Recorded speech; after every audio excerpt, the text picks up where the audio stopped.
con nuestro culto y pasamos a la correspondiente parte, que es acerca de la meditación de la palabra, y vamos a tener una lectura devocional o una lectura que va a formar parte integrante dentro de la meditación que corresponde hoy. Hebreos 1 al 6, donde leemos: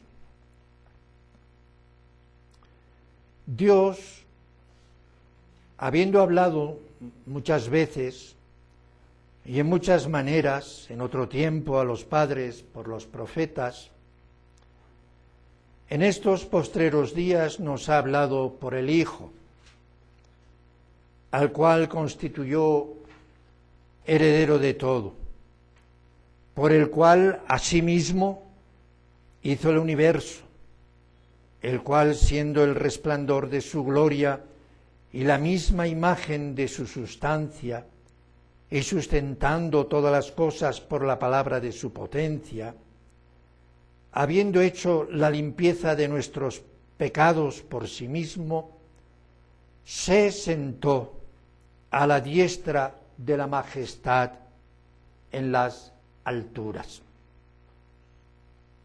Hecho tanto más excelente que los ángeles, cuanto alcanzó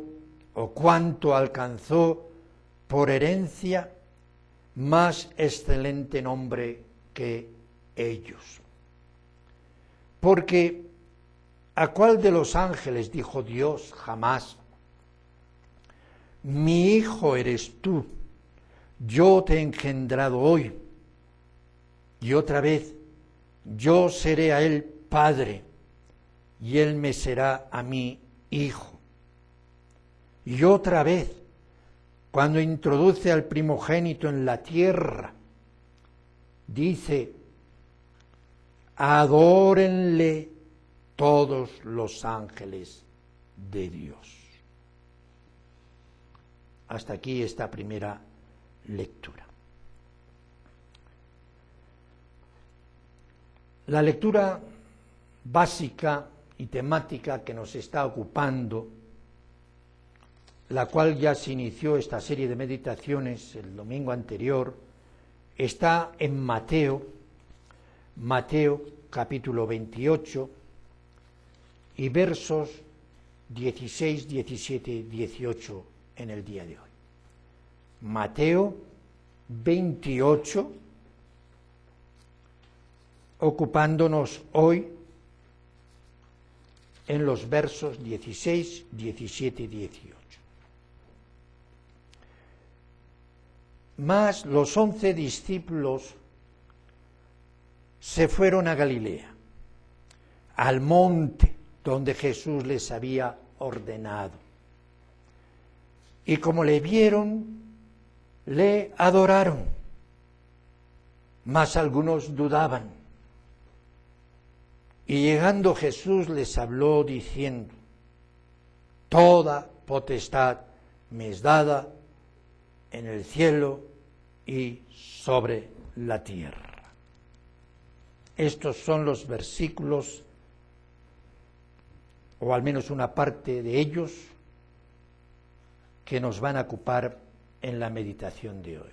Recuerden que el título temático que ya pusimos el domingo anterior, título, si bien en forma genérica, generalizada, pero que implica todos los temas que vamos a tratar, es el de el bautismo o bautismo trinitario en la doctrina apostólica, siendo hoy en el número 2 o su continuación. Recuerden que estamos siguiendo con nuestras meditaciones en una serie correlativa al sistema bíblico apostólico de las doctrinas de la gracia soberana.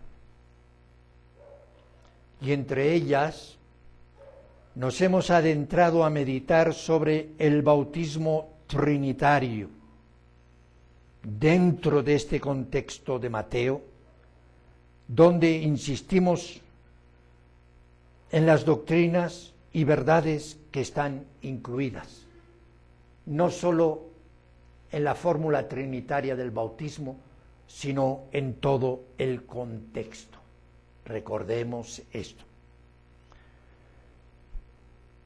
Insistí en la anterior exposición en la resurrección del Mesías Jesús, en la resurrección. Y yo insistí y maticé expresamente, intencionadamente, y hoy también quiero hacerlo, mis hermanas, mis hermanos, con la verdad suprema, que esta es verdad suprema, a recibir y creer antes de tratar con el bautismo trinitario. ¿Qué lugar ocupa en tu vida espiritual? ¿Qué lugar ocupa en tu vida congregacional? ¿Qué lugar ocupa en tu fe el hecho de la resurrección del Mesías Jesús? ¿Tu fe es solo doctrinas? ¿Tu fe son solo nociones doctrinales, teológicas? ¿Tu fe es simple una costumbre dominical, una relación social religiosa? Pero no vives, no experimentas, no tienes conciencia y presencia permanente de la resurrección del Mesías, aquel que invocas como Salvador y Señor en tu vida.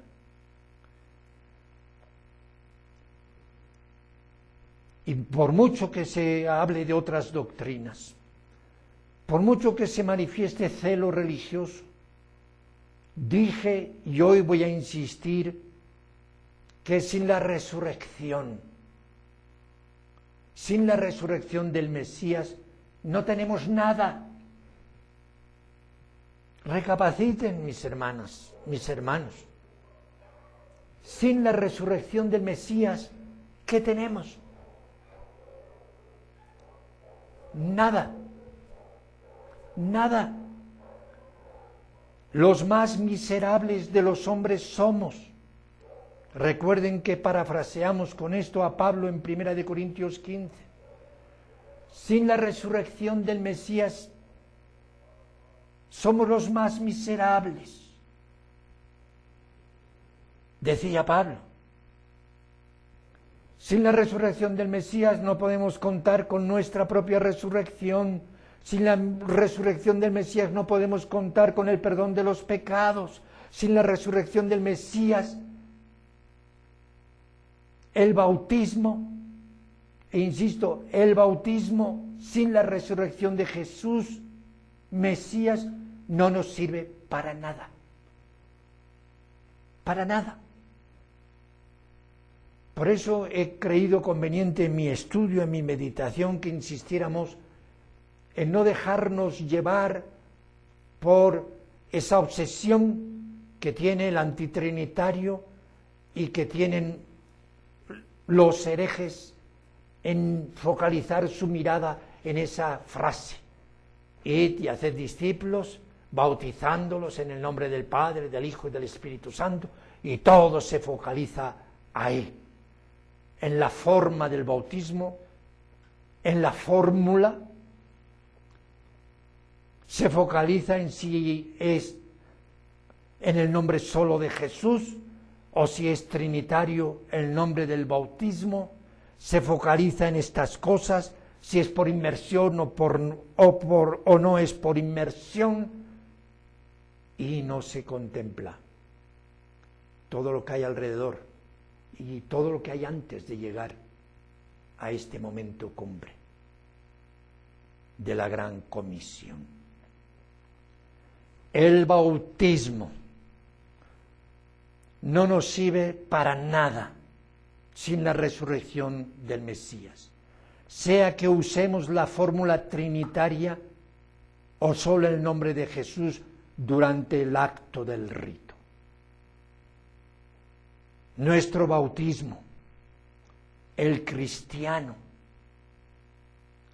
recuerden que es ordenado después de su muerte.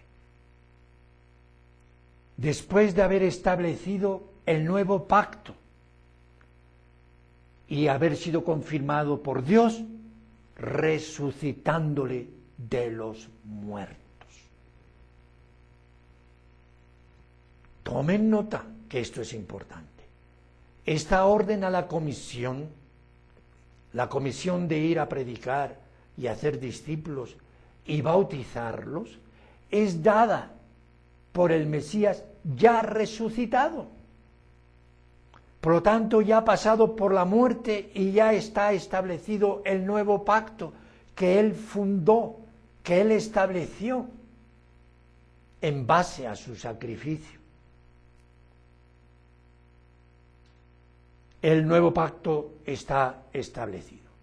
Así pues, sin su resurrección no habría nuevo pacto. Sin su resurrección no habría perdón de pecados.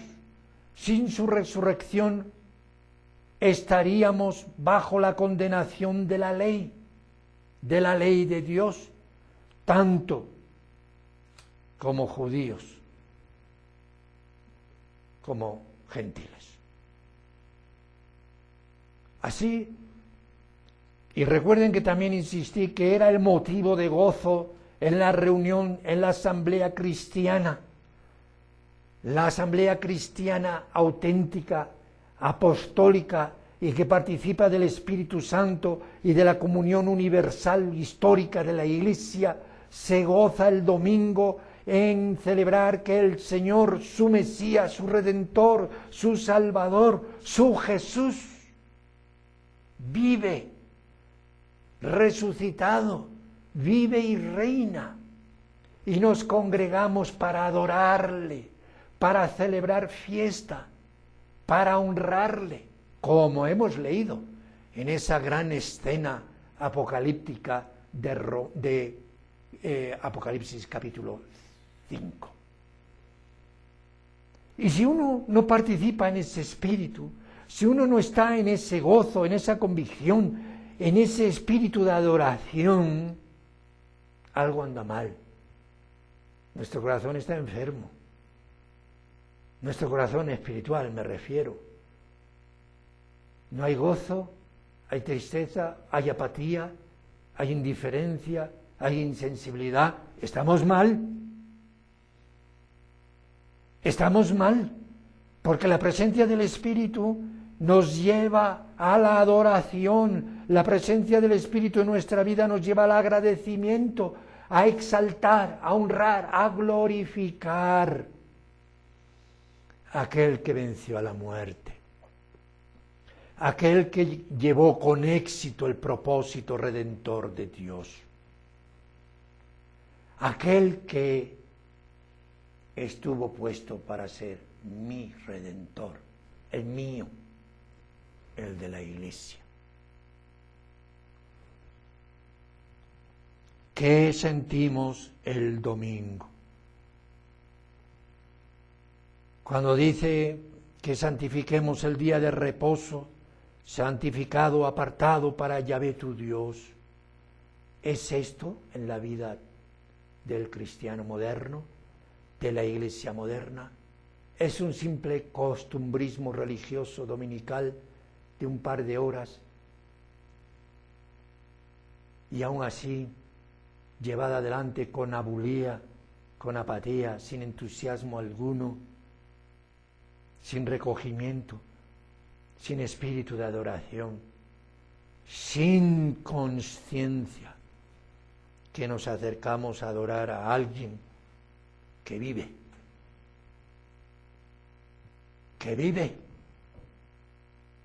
que está presente, que en el mismo pasaje lo leemos más adelante. Yo estoy con vosotros hasta el fin del mundo. Él se mueve entre los candelabros, es decir, Él se mueve en la Iglesia. sin la resurrección. Ahora, en los textos que hemos leído hay dos temas también trascendentales que le preceden a la gran comisión y a la orden del bautismo trinitario. Hay dos temas y están expresados en los mismos versículos. Y hoy nos vamos a dedicar a uno nada más, al primero. En el primero leemos: mas los 11 discípulos se fueron a Galilea, al monte donde Jesús les había ordenado, y como le vieron, le adoraron. Este es el tema de hoy. Y podría ser muy extenso, pero tampoco es necesario, porque hoy nosotros contamos con la presuposición, el supuesto de que los oyentes son habituales lectores de las Escrituras y conocedores de la doctrina de los apóstoles, por llevar años tratando con ella y estando en la comunión del cuerpo visible de la Iglesia. Dos temas hay. Uno es este, el de la adoración. Como le vieron, le adoraron. Y el otro es: toda potestad me es dada, que quedaría para el próximo domingo, que trata sobre el señorío de Cristo.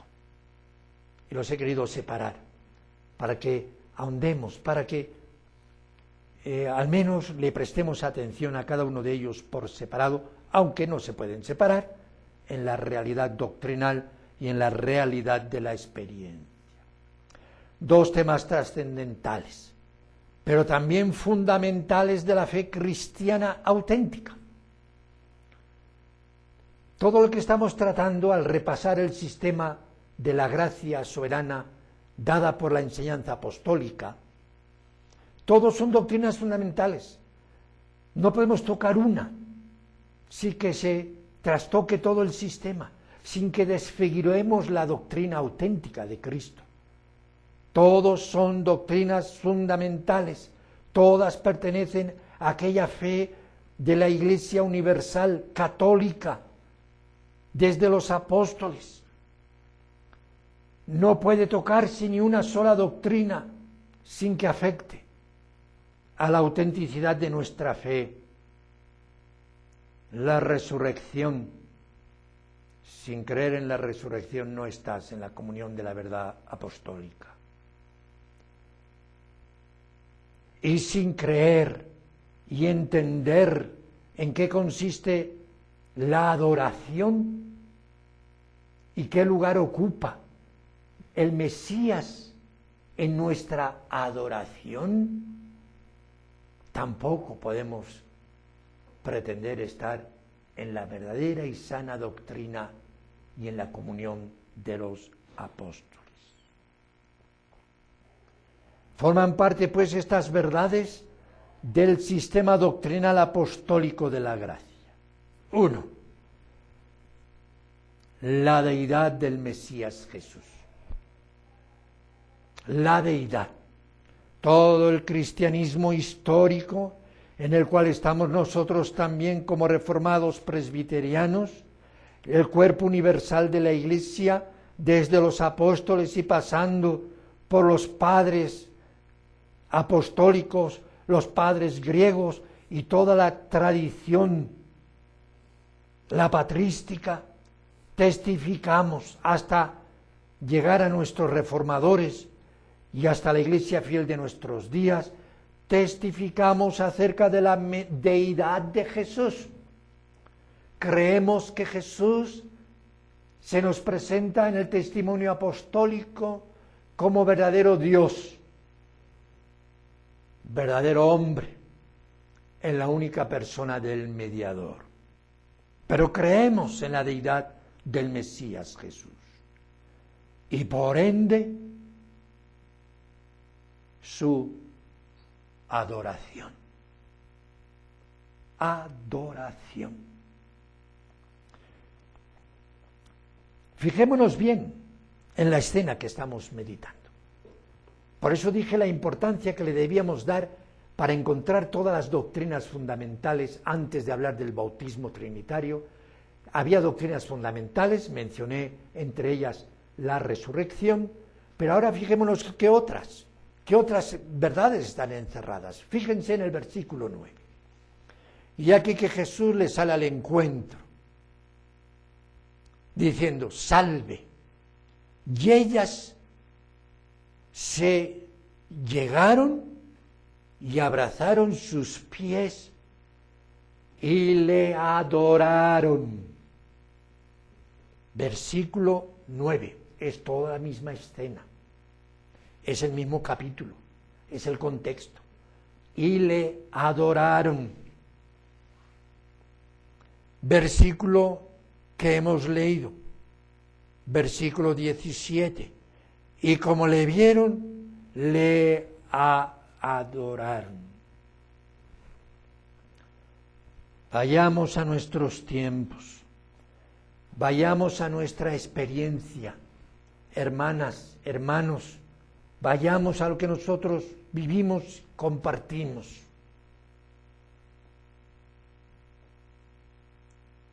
¿A quién debemos adorar? ¿A quién? El testigo de Jehová y el judaísmo inmediatamente dirán a Jehová. Dirán a Jehová hay que adorar. Queriendo establecer, como si nosotros tampoco no lo creyéramos, nosotros lo creemos, queriendo establecer el monoteísmo, ¿verdad?, enseñado por los profetas del antiguo Israel, reclamándole a Israel su desvío tras otros ídolos, reclamándole su politeísmo idolátrico. Sí, sí. ¿A quién adoramos? Yo ahora sigo la pregunta.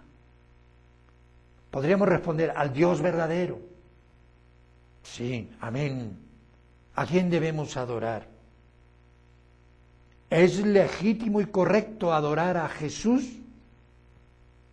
el Hijo de Dios, el Mesías?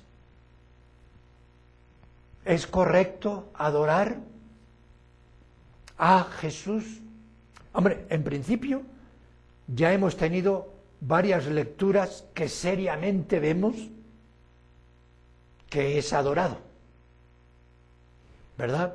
Hemos visto en la escena del Apocalipsis, capítulo 5, que la misma honra y la gloria que se le daba al que está sentado en el trono es dada al Cordero, ¿verdad? Y al Cordero.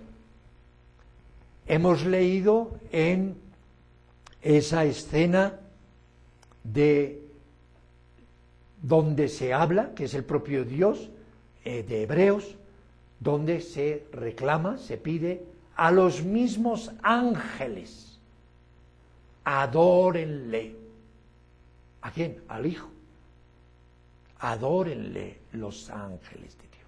O sea, en principio esas lecturas, más las que hemos leído, los discípulos en esta escena están adorando al resucitado. Así pues, ante esa pregunta, ¿a quién debemos adorar?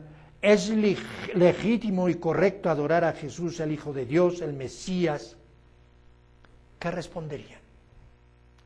¿Qué debemos responder? ¿Qué debemos responder? ¿Podemos creer que hay varios tipos o grados de adoración o de culto? Aquí la sutileza del engaño, de la herejía. Aquí ha estado la sutileza de Satanás desviando. ¿Podemos creer que hay varios tipos o hay varios grados o formas de adoración en el culto o de culto, como enseñan los romanistas?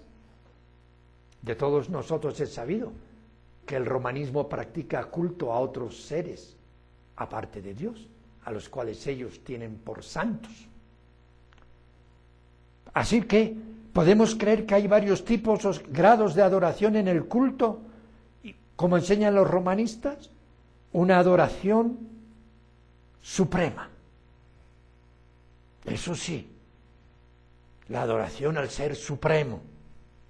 es dada únicamente al Ser Supremo, al Creador, a Dios. Otra, inferior. En esto caen los testigos de Jehová, dada al Hijo.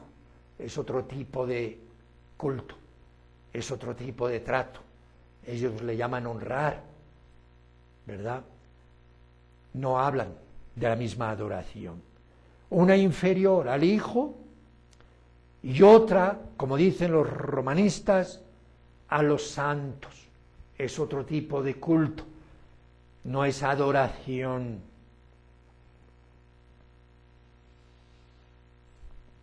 Bueno, lo que está claro es que aquí vemos que en esta escena le adoran. Y en el texto bíblico, en la enseñanza bíblica, la adoración es algo exclusiva a Dios. Ni siquiera los ángeles, como pasó en la escena de Juan, que quiso, impresionado por la grandeza y la magnificencia de aquel ser angélico que se le había revelado, le iba a adorar. Y dice, abstente, que yo soy consiervo contigo, adora a Dios. O sea, en la Biblia está bien claro, está enseñado, que cuando se habla de adoración se está refiriendo a la única adoración, la única forma de adorar.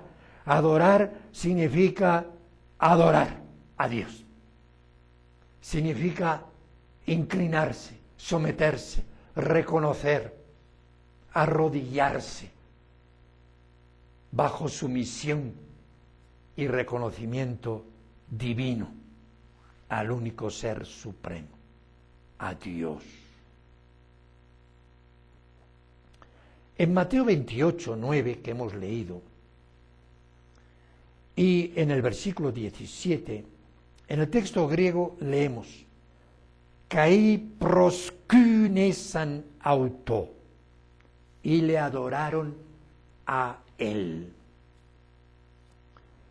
¿Hay algún problema con la traducción? ¿Está mal usado el verbo por Reina y Valera? ¿Tiene este vocablo griego otras connotaciones válidas, aparte de adorar?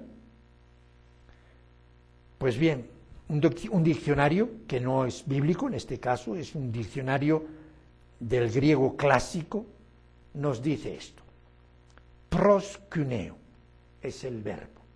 Proskyneo, saludar posternándose, adorar arrodillándose, rogar, conjurar arrodillándose.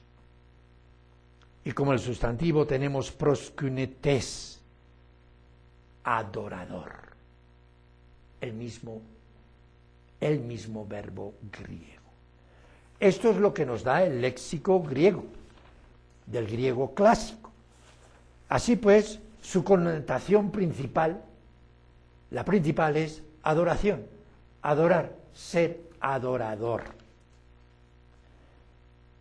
Y este texto, estos textos que usan este verbo y que ha sido traducido por Reina Valera, adorar, y le adoraron, ese es el uso del verbo en todas las Escrituras.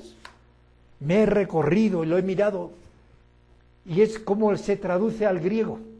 Del hebreo al griego en el Antiguo Testamento se usa este mismo verbo, y en el Nuevo Testamento se usa este verbo, que está traducido por adorar. Es el texto en ese contexto que mayoritariamente se usa. Es como se traduce. No hay aquí matices diferenciadores. Se usa. Y innegablemente la prueba lingüística nos muestra que Reina Valera traducían correctamente, que se trasladaba con el sentido, con la connotación que le corresponde. Y ahí veamos estos versículos. Por ejemplo, en Génesis 22:5, miremoslo, que verán la importancia que tiene. Génesis 22:5. Estamos en el Antiguo Testamento. Y tanto la Septuaginta, traducción del hebreo al griego, como la Biblia griego moderno, todas traduciendo del texto hebreo masorético, nos traducen, usan el vocablo proskuneo, del verbo proskuneo, 22:5.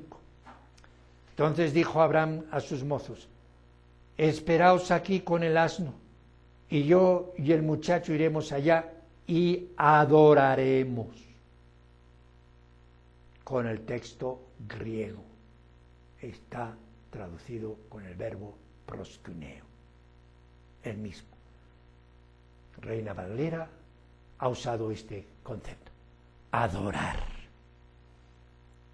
Tenemos Éxodo 34:8, y aquí está en su plenitud el concepto que tiene este verbo griego, proskuneo. Éxodo 34:8. Éxodo 34:8.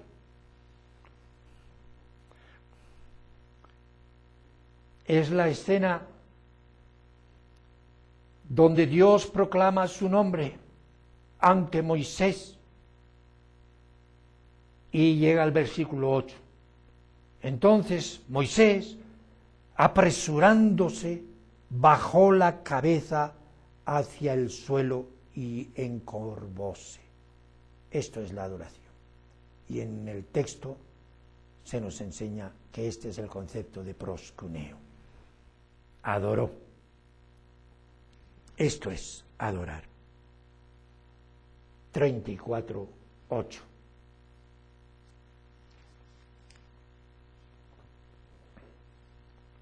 Y adoró. Primera de Samuel 2, primera de Samuel 1:13. Primera de Samuel 1:13.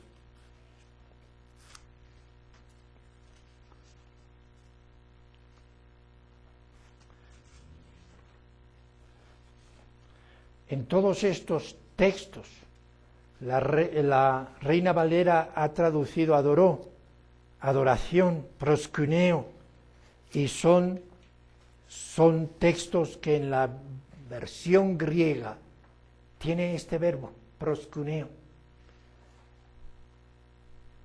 1:3. Y subía aquel varón, Samuel, todos los años de su ciudad a adorar, proskuneo, y sacrificar a Yahvé de los ejércitos.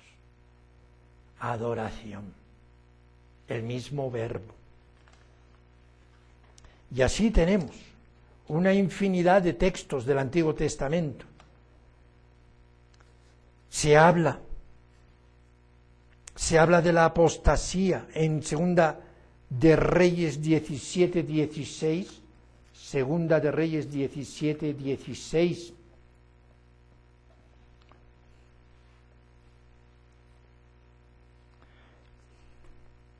Donde leemos la acusación profética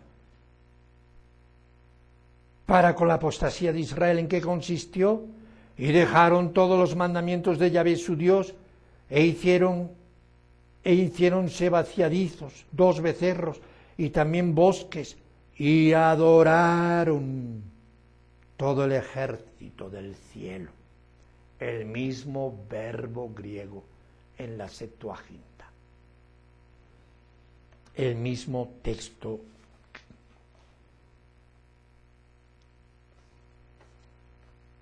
griego nos da, y Reina Valera traduce al español, adorar, adoración. Me dirán, bueno, ¿qué nos quiere decir con esto, mi hermano? Pues quiero decir que todas las citas que encontramos en el Nuevo Testamento traducido por Reina Valera, este verbo, adorar, adoración, es este sentido. Este verbo significa adoración, postrarse en adoración, en reconocimiento, en sumisión. Y como hemos visto, esa es la equivalencia en español correcta de proscuneo. No caben aquí artificios de sentidos de honrar como pretende, o rendir homenaje como pretende la habilidad y manipulación de los antitrinitarios, especialmente de la secta hereje de ruselistas o testigos de Jehová y sus seguidores. Proscuneo significa adoración. Y Jesús recibió adoración. Y cuando el texto del Nuevo Testamento por pluma apostólica usaba este verbo, el verbo proscuneo, lo daba con pleno conocimiento, con pleno sentido. Era adoración. Y Jesús aceptó adoración. ¿Dónde vemos este versículo? Pues mire, este mismo verbo lo vemos también en Mateo 2:2. Mateo 2:2. Mateo 2:2. Diciendo, ¿dónde está el rey de los judíos que ha nacido? Porque su estrella hemos visto en el oriente y venimos a adorarle. El antitrinitario querrá decir, venimos a rendirle pleitesía. Venimos a rendirle homenaje, a reconocerle como un rey. No. Ha dado este mismo verbo. El Espíritu Santo ha guiado la pluma de Mateo. Y Mateo era judío. Y Mateo sabía a quién debía adorarse y a quién debía aplicarse ese verbo. Y Mateo fue el que él mismo reconoció en versículos anteriores, en la pluma anterior. Fíjense que leemos en el versículo 23 del capítulo 1, versículos anteriores. He aquí la Virgen concebirá y dará a luz un hijo y llamará su nombre Emmanuel, que declarado es Dios con nosotros. Y en el texto griego, aquí Dios va con el artículo, ho theos gemón, el Dios, no un Dios, el Dios, el que es Dios con nosotros. ¿Y qué le debe? ¿Qué le debe el ser humano a Dios? Adoración. Aquí está usando pues Mateo en el 2:2 el verbo correspondiente, proscuneo, y no puede significar otra cosa que adorar. Jesús fue adorado durante su ministerio, ya antes de su resurrección. Juan 9:38. Juan 9:38. Juan 9:38. ¿Qué ocurre aquí? ¿Qué ha ocurrido? ¿Cuál es la escena? Pues Jesús se había echado fuera. Jesús había hecho sanidad, había sanado a un ciego. Y ese ciego, bajo el mandato del Señor, fue a hacer el acto de purificación. Y lo echaron del templo, lo echaron. No querían los judíos y los escribas, los fariseos. Versículo 35. Oyó Jesús que le habían echado fuera. Y hallándole dijo, ¿tú crees en el Hijo de Dios? Miren la sinceridad y la claridad. Y le dijo él, ¿quién es, Señor, para que crea en él? ¿Quién es? Yo soy. Y díjole Jesús, ¿le has visto? El que habla contigo es, él es. Y le dijo, creo, Señor. Y adoróle. Podemos creer que aquí, siendo usado el mismo verbo que está siendo usado para la adoración, podemos creer aquí que debiéramos traducir de otra forma, como ha traducido Reina Valera, que aquí no es simplemente adorar, que es otra cosa. que es simplemente reconocerlo, honrarle, alabarle.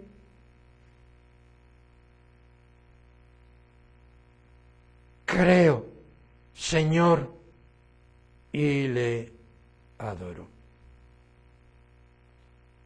Hermana, hermanas, hermanos, ¿tú crees que Jesús te ha sanado del pecado? ¿Tú crees que en la cruz Él te ha llevado a la reconciliación con Dios? ¿Has experimentado el perdón? ¿Tú crees que es Él el que ha obrado tu redención? Si dices que sí, si lo has creído de verdad, si lo has experimentado, ¿puedes llevar hacia Él un acto inferior en tu agradecimiento que no sea la adoración? Si este hombre que fue sanado en lo físico, posiblemente también, ¿verdad?, en lo espiritual, pero si este hombre que recibió un bien físico de sanidad importante en su vida, determinante, de ciego a pasar a la vista, si él se movió a adorarle, a reconocerle como Dios, porque eso es lo que se hace con la adoración, reconocerle como Dios. Si para ti la obra de el Señor por medio de su Evangelio en tu vida es haber sido despertado de tu ignorancia, haber sido quitado de ti la ceguera espiritual, esa ceguera que no te permitía ver la gloria de Dios, el amor de Dios, la grandeza de Dios. Si el Evangelio de Jesús ha obrado dándote la luz de los ojos del entendimiento, si esto lo reconoces en tu vida y no eres movido a la adoración, ¿a qué eres movido? ¿A qué somos movidos? El ciego le adoró. Por otro lado, también hemos visto en Hebreos 1:6, que Jesús recibe adoración en su estado glorificado, en su glorificación. Hebreos 1:6. Y otra vez, cuando introduce al primogénito en la tierra, dice: adórenle todos los ángeles de Dios. Bueno, aquí puede abarcar su estado también antes de la glorificación, en su estado mesiánico, porque dice al introducirlo en la tierra. Aún en su estado mesiánico, en el cuerpo, al ser introducido en la tierra, se reclama de parte de los ángeles que le adoren. Palabra que se usa, el mismo verbo. ¿Por qué le vamos a cambiar de sentido? ¿Por qué le vamos a rebajar el sentido? ¿Bajo qué ley?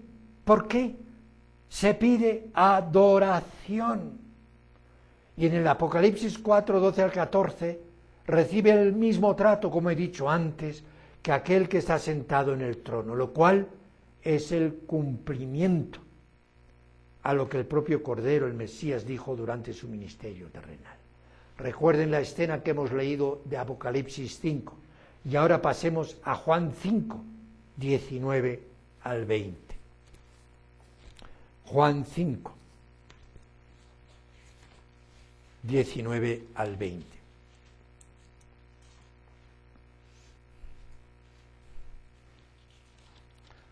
Leemos. Respondiendo entonces Jesús les dijo: de cierto os digo, no puede el Hijo hacer nada de sí mismo, sino lo que viere hacer al Padre, porque todo lo que Él hace, esto también hace el Hijo, juntamente. porque el Padre ama al Hijo y le muestra todas las cosas que él hace, y mayores obras que éstas le mostrará, de suerte que vosotros os maravilléis. Porque como el Padre levanta a los muertos y les da vida, así también el Hijo a los que quiere dar vida. Porque el Padre a nadie juzga, mas todo el juicio dio al Hijo, para que todos honren al Hijo como honran al Padre. El que no honra al Hijo, no honra al Padre que le envió. Si leemos estas palabras y las unimos a la lectura que hemos hecho de Apocalipsis, ¿no se está cumpliendo precisamente lo que aquí Jesús dice? La honra que se le estaba dando al que está sentado en el trono y al Cordero es el cumplimiento de esto. La misma honra, la misma gloria que se le estaba dando a Dios Padre, a la deidad sentada en el trono, es dada también al Cordero. E insisto, veamos, miremos, para que no se nos escape, para que no nos fiemos de la mala memoria que podamos tener. Bien claramente, Apocalipsis 5, versículos 13 y 14. Y oí a toda criatura que está en el cielo, sobre la tierra y debajo de la tierra y que está en el mar, y todas las cosas que en ellos están diciendo, al que está sentado en el trono y al Cordero, sea la bendición y la honra y la gloria y el poder para siempre jamás. Acto de adoración, de reconocimiento, de alabanza, de tributo de labios. Pero además, y los 4 seres vivientes decían amén, y los 24 ancianos cayeron sobre sus rostros y adoraron al que vive para siempre. Están adorando, para que todos honren al Hijo como honran al Padre. Si pues el mismo Cordero, el Mesías, recibió adoración,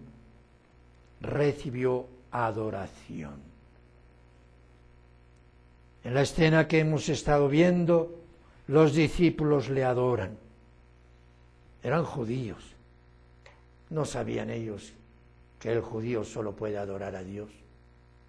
Estaban reconociendo la deidad de su Mesías. El resucitado era Dios, es Dios, Dios el Hijo. Y como tal debía de ser adorado. Y como tal tenía autoridad para enviar y pedir el ser bautizado en el nombre del Padre, quien le envió en su propio nombre, como autoridad divina, y en el nombre del Espíritu Santo, que sería su vicario al marchar en la gloria a la diestra y majestad en las alturas. ¿Cómo vamos a desasociar el nombre trinitario del bautismo? Aunque bauticemos solo usando el nombre de Jesús, el solo nombre de Jesús en el bautismo implica al Dios trinitario. Pero insistamos, gocémonos en la adoración de aquel que está resucitado y glorioso a la diestra del Padre. Él vive, Él reina, Él es Dios, Él es Rey, es nuestro Dios. Y como exclamó al verlo resucitado el propio apóstol Tomás, Señor mío y Dios mío. Cada cual se responda. ¿Es legítimo? ¿Es correcto que adoremos al Hijo de Dios? nos lo enseña la palabra, lo vemos en algunos ejemplos. Estas pruebas bíblicas que hemos meditado hoy nos dicen, sí, el Hijo recibe adoración junto con el Padre y recibe gloria a la diestra del trono de Dios. ¿Qué ha de hacer la Iglesia? ¿Qué hemos de hacer nosotros? ¿Qué es para nosotros el domingo? Día de adoración, porque glorificamos el nombre de aquel que dio su vida por nuestros pecados, venció la muerte, fue señalado y reconocido como auténtico Hijo del Altísimo, y por lo tanto, como todos honran al Padre, así honren al Hijo. ¿Cómo honramos al Padre? Como Dios. Yo honro a su Hijo también como Dios. Amén.